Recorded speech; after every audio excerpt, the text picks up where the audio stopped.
Então, se você algum dia conversar ou encontrar norte-africanos, estou falando de, sabe, líbios, tunisianos, argelinos, especialmente marroquinos. E se você fizer uma pergunta para eles, isso vai abrir uma verdadeira caixa de Pandora, geralmente cheia de respostas raivosas, dependendo de quem você perguntar. Algumas pessoas vão dizer sim, claro, outras vão dizer não, definitivamente não. Eu diria que a maioria, ou uma certa maioria deles, talvez diga não. Eu não tenho os números exatos, mas enfim.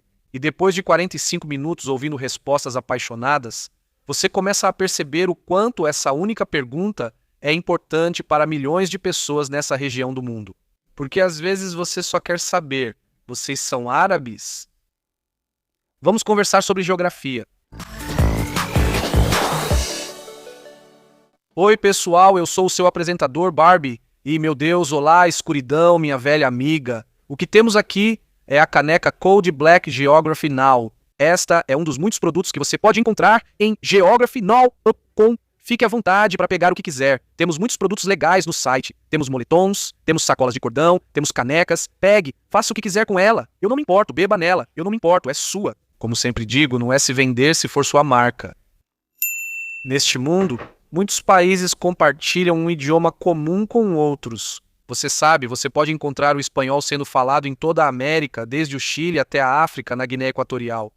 Você pode encontrar o russo sendo falado em todos os lugares, de Belarus ao Tajiquistão. Assim como nessas regiões do mundo com blocos linguísticos, você percebe que o fato de a língua ser falada ali não significa necessariamente que as pessoas tenham origem no berço dessa língua. Agora, a língua árabe se originou na Península Arábica. Alguns afirmam que as primeiras tribos árabes vieram do atual Iêmen, que hoje abriga importantes sítios antigos e segredos do mundo árabe. Dito isso, como você pode ver agora, a língua árabe se espalhou muito além da Península Arábica, tendo status oficial desde o Marrocos até as Ilhas Comores, na costa leste da África, no Oceano Índico. O surgimento do Islã é, obviamente, o maior fator que contribuiu para esse bloco linguístico. Assim como línguas europeias se espalharam, o árabe virou língua franca para muitos povos, principalmente na Ásia Ocidental e norte da África. Agora, essa questão de "você é árabe" é um tanto polêmica em várias regiões do mundo de língua árabe. Por exemplo, no Oriente Médio, alguns preferem se identificar como levantinos ou mesopotâmicos, não árabes. Em lugares como o Sudão, alguns dizem ser afro-árabes, outros africanos que falam árabe ou ainda uma mistura. Tudo depende de quem você pergunta. Se você viu a Ruba, minha co-apresentadora, no meu episódio sobre o Sudão, ela explicou muito bem a parte demográfica. Assista se ainda não viu. Ao ir ao norte da África, percebe-se que é uma macro-região bem distinta, com dinâmica totalmente diferente do restante do mundo árabe. Os povos dessa região protegem fortemente sua identidade e deixam claro quem são, tanto que criaram uma união intergovernamental separada da Liga Árabe. Esta região, chamada Maghreb, abrange todos os países e grupos étnicos do norte da África, exceto o Egito. O motivo é que o Egito tem toda uma identidade separada do Maghreb. No Maghreb, você tem 5 países: Mauritânia, Marrocos, Argélia, Tunísia e Líbia. Dependendo de com quem você fala, alguns incluem o Saara Ocidental, RASD, Polisário ou povo sarauí. Mas falaremos disso depois, beleza? Enfim, basicamente, nessa macro-região do norte da África, parece haver uma identidade compartilhada muito interessante e intensa entre muitas das pessoas, não todas, mas muitas delas, com traços e costumes que todos meio que reconhecem ou estão familiarizados. Tipo, mesmo que eles tenham problemas entre si, tudo volta para aquela ideologia de "somos povos magrebinos". Sabe o que é louco? Eu já viajei bastante. Não estou dizendo isso para me gabar nem nada, mas é literalmente parte do meu trabalho. Eu viajo muito por causa do meu trabalho. E essa é, na verdade, uma das regiões do mundo, um dos lugares que eu ainda não visitei. Egito e Marrocos são muito turísticos, como as pirâmides de Gizé. Nunca estive no norte da África, e isso é ainda mais louco porque eu realmente tenho uma conexão genética pessoal com esse lugar. Então, antes de tudo, a grande maioria dos povos do Maghreb são afroasiáticos, que é como se fosse o ramo familiar de todos os grupos linguísticos e povos dessa região. Eu literalmente acabei de fazer um vídeo explicando os grupos linguísticos ao redor do mundo. Para quem não sabe, afroasiático abrange importantes ramos linguísticos como semítico, berbere ou amazigh, cuxítico, chádico, oromoico e egípcio copta. Então, praticamente todas essas línguas são relacionadas de forma distante entre si. É mais ou menos como o espanhol e o alemão, sabe? Eles não se entendem, mas todos fazem parte da família indo-europeia. Então, elas são meio que relacionadas de alguma forma, mas de maneira bem distante. O mesmo acontece com todos os grupos linguísticos dessa região, certo? Primos distantes uns dos outros, na maioria das vezes. E a regra geral com a região do Maghreb é que, normalmente, quanto mais para o oeste você vai, mais não árabe ela se torna. E tem uma coisa, mesmo quem se identifica como árabe no Maghreb, tem culturas próprias, subgrupos e dialetos. É impressionante. Então, aqui está o que farei. Eu vou meio que dividir o Maghreb por região e por grupo étnico distinto que ocupa cada uma dessas regiões. Assim você entende como as coisas são estruturadas demograficamente na área, certo? Vamos começar pelo maior grupo étnico da região, os Amazigh. Você talvez os conheça como berberes, termo antigo ainda usado por alguns. Já ouvi Amazigh dizendo que não se importam de serem chamados assim, mas não sei. A palavra nativa para isso é Amazigh, então eu geralmente uso esse termo. Mas se você é Amazigh ou berbere, como prefere ser chamado? Eu não sei. Tanto faz. Eu vou dizer Amazighs, beleza? Os povos Amazigh são os maiores grupos não árabes dentro da região do Maghreb. E eles habitam principalmente as áreas que hoje são Marrocos e Argélia. Tanto que hoje a língua Amazigh é cooficial com o árabe tanto no Marrocos quanto na Argélia. É tão comum que você pode ouvir ela sendo falada por aí. Eles têm placas de rua na língua Amazigh, com seu próprio alfabeto e escrita. É impressionante e muito legal. Eu adoro esse alfabeto. Uau! E tem mais uma coisa. Mesmo dentro da comunidade Amazigh existem muitos e muitos povos, tribos, clãs e subgrupos entre os povos Amazigh. Por exemplo, uma pessoa Amazigh no Marrocos pode ser bem diferente de alguém no Saara, na Argélia.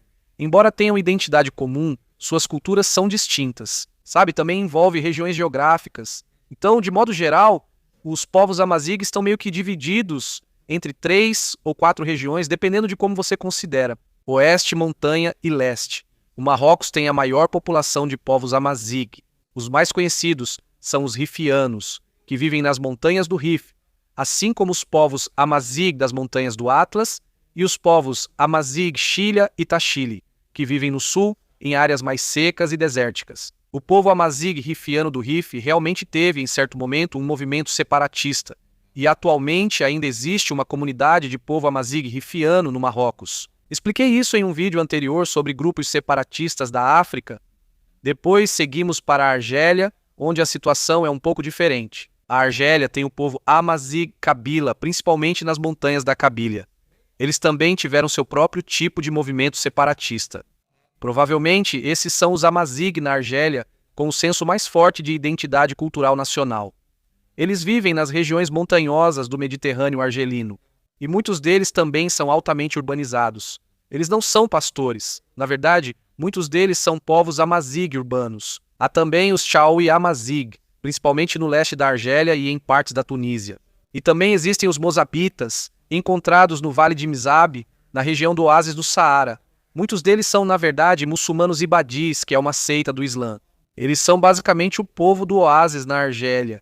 E então, se você for bem ao sul da Argélia, você encontra os Tuaregs. Alguns afirmam que os Tuaregs são um grupo étnico totalmente diferente dos Amazigh, mas tecnicamente eles são relacionados. Porém, alguns Tuaregs discordam e dizem que não são. Não nos chame de Amazigh, somos Tuaregs, ponto final. Linguisticamente, eles são primos. Os Tuaregs são provavelmente alguns dos povos mais autênticos do Saara. Eles provavelmente são as pessoas mais distantes do oceano em todo o planeta. E é o seguinte, no Mali sim, eles fazem parte do movimento Azawad no norte do Mali. Esse é o grupo de pessoas que tem tido conflitos com a AES, a Aliança dos Estados do Sahel, que é uma confederação conjunta entre Mali, Burkina Faso e Níger. E é toda uma situação complicada agora entre os governos desses 3 países contra o movimento Tuareg Azawad nas regiões do Saara, no norte do Mali. É muita coisa, é muita coisa, é muita coisa. Eu fiz um vídeo sobre isso. Dá uma olhada lá. Quer dizer, eu faço vídeo sobre muitas coisas, não faço? Eu sou meio que um cara da geografia. Enfim, esses são os povos Amazigh, os maiores grupos dentro das regiões magrebinas do norte da África, mas também existem outros grupos. Por exemplo, obviamente, os povos que se identificam como árabes, mesmo na comunidade árabe do norte da África, ou entre quem se identifica como árabe, há subdivisões e subgrupos. A maioria das pessoas na Líbia fala o dialeto suleimi do árabe. Na Tunísia, é principalmente o dialeto hilalian. Argélia e Marrocos compartilham suas próprias versões oriental, ocidental e central do Darija. E em muitas partes da Tunísia, eles também falam o árabe pré-hilaliano, que também é muito parecido com a língua maltesa no país de Malta. Malta fica perto da Tunísia. Muitos tunisianos dizem entender os malteses falando, e o contrário também ocorre. É a única língua semítica da União Europeia, principalmente ligada ao árabe tunisiano, não é louco? Todo mundo no mundo árabe sabe que o dialeto do Marrocos e, em certa medida, o da Argélia, são alguns dos dialetos mais difíceis de entender em todo o mundo árabe. E o Darija, esse dialeto é único porque ele funde múltiplas influências de várias línguas. Por exemplo, das línguas amazigues, um pouco de francês, espanhol, tudo. Ele mistura tudo e cria o Darija, uma nova língua quase totalmente diferente. De todos os países do norte da África, Marrocos é o único reino, é a única monarquia.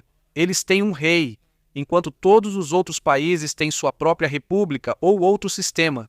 Vamos voltar rapidamente para a parte atlântica mais a oeste do Maghreb, Mauritânia, Saara Ocidental ou sul do Marrocos, como preferir. Não vou entrar em uma discussão geopolítica agora. Você encontra os povos saaraui e mauritanos que falam árabe hassania, e isso é uma coisa totalmente diferente. Eles falam árabe hassania, que é um dialeto completamente distinto. É um dialeto forte do árabe, e quando os árabes ouvem, eles pensam, ok, agora eu sei de onde você é. Os mauritanos no mundo árabe são meio que conhecidos como a terra do vento e dos poetas. Quando você vai para a Mauritânia, é um vento danado. Meu Deus, está quente, o sol forte e venta demais. Sério, nunca vi um lugar tão ventoso. Mas é isso. E os mauritanos são conhecidos por serem alguns dos melhores poetas de todo o mundo árabe. Mas é isso. Os povos saharauis e os árabes hassania na Mauritânia geralmente se dividem em duas classes, os mouros brancos e os mouros negros. É complicado porque, se você perguntar para eles, vão dizer sim, nós falamos árabe, mas temos nossas próprias raízes baseadas nos povos nativos do Saara, e talvez até alguns deles digam que tem um pouco de herança bantu também, vinda das partes da África Ocidental que ficam logo abaixo deles. Depende muito de com quem você conversa. Não existe uma resposta clara para todos eles, porque todos vêm de linhagens e tribos diferentes, mas de forma geral, os povos que falam árabe hassania das regiões mais ocidentais do Maghreb. Então, esse é o Maghreb Ocidental. Agora vamos um pouco mais para o leste e vamos para a Argélia. Agora, pelo que entendi conversando com argelinos e tudo mais, a Argélia é meio que esse ponto intermediário, como uma ponte entre o mundo árabe, o mundo amazigue e o mundo mediterrâneo. É como se tudo se chocasse na Argélia.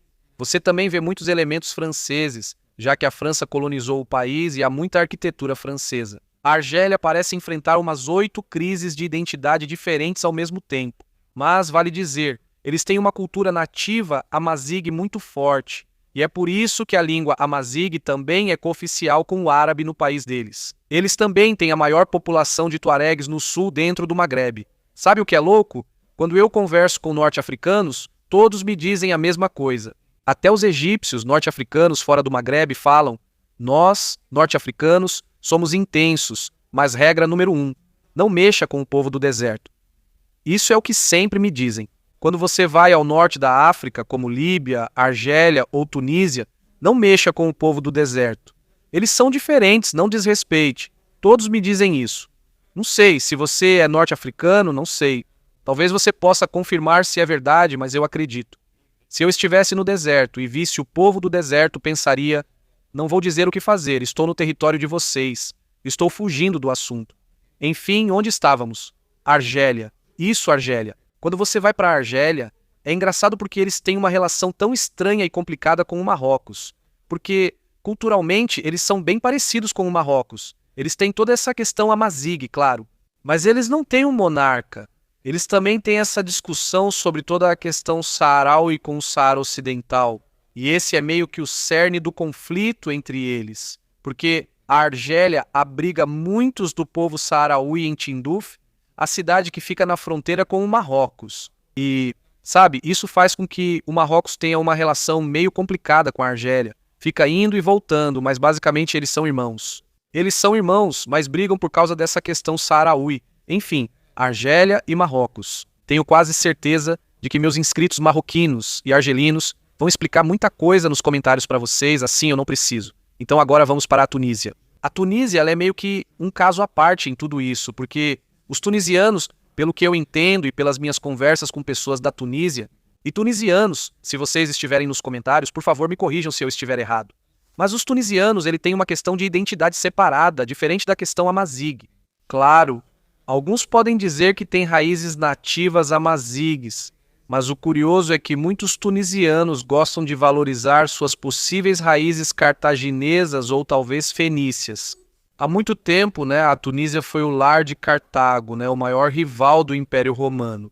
E os cartagineses são basicamente descendentes dos antigos fenícios, porque os antigos fenícios eram uma cultura marítima muito forte, que vinha principalmente das áreas do Levante, do que hoje é o Líbano, e você sabe, toda aquela região do Oriente Médio. Eles navegaram e conquistaram partes do norte da África. Antes dos árabes, os fenícios já estavam lá e deram origem aos cartagineses.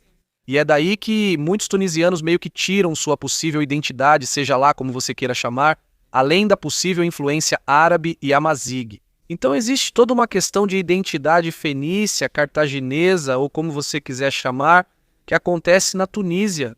Isso é mais comum lá do que em outras regiões do norte da África. Por exemplo, não ocorre na Argélia ou Marrocos, mas existe especificamente na Tunísia. Se você perguntar a um tunisiano sobre isso, ele certamente contará toda a história e como isso faz parte da identidade deles. Agora vamos à Líbia, e na falta de termo melhor direi o seguinte: entre os países do Maghreb norte-africano, a Líbia é provavelmente o que mais se identifica como árabe, ao contrário dos amazigues ou outros povos saarianos, dependendo da região. É estranho, porém, porque os líbios, a Líbia hoje, eles não estão oficialmente divididos, mas meio que, na prática, estão separados em blocos de poder rivais, e são tipo 3 deles. Tem a Tripolitânia no oeste, que é onde fica a capital, Trípoli. É lá que está o governo de unidade nacional, aquele governo da Líbia reconhecido pela ONU. E aí você tem o lado oposto, Cirenaica, que é a administração oriental da Líbia, pessoas alinhadas com o exército líbio de Khalifa Haftar, como é que chama? As LAF, as Forças Armadas Árabes da Líbia. E então, no sul, você tem Fezzan. É uma mistura de autoridades tribais, milícias e dinâmicas de poder em constante mudança, além de coalizões locais. São, mais uma vez, os povos do deserto. Então, é assim que a Líbia está meio que dividida. E quando você conversa com os líbios, eles geralmente vêm de uma dessas 3 regiões e vão te contar toda uma história. E o mais louco é que, nas partes do sul de Fezzan, você encontra povos que não são afroasiáticos. O grupo nilo-saariano dos povos Tubu. Eles falam uma língua nilo-saariana e são totalmente diferentes de todos. E também esqueci de dizer que, no sul da Mauritânia, há povos bantus da África Ocidental, como os grupos Níger-Congo, principalmente o Wolof. Além disso, havia os andaluzes, em sua maioria judeus sefarditas vindos da Espanha, que migraram para o norte da África, vivendo principalmente do atual Marrocos até a Tunísia. A ilha de Djerba, na Tunísia, tem uma longa história de habitação judaica e eles até têm sinagogas por lá. Então, toda essa região do Maghreb, mesmo que sim haja alguma tensão em algumas partes da região, você sabe, tem toda essa questão da divisão da Líbia, tem toda essa questão de Marrocos, Argélia e a questão saharaui no Saara Ocidental, enfim, blá blá blá. Mesmo que haja alguma tensão, enfim, existe esse tipo de ligação subjacente do deserto. Mediterrâneo, seco, árido, uma cultura baseada no clima, enraizada em cores e tradições, com um toque e uma pitada de nuances de sobrevivência. Porque é o deserto. Você tinha que aprender a sobreviver.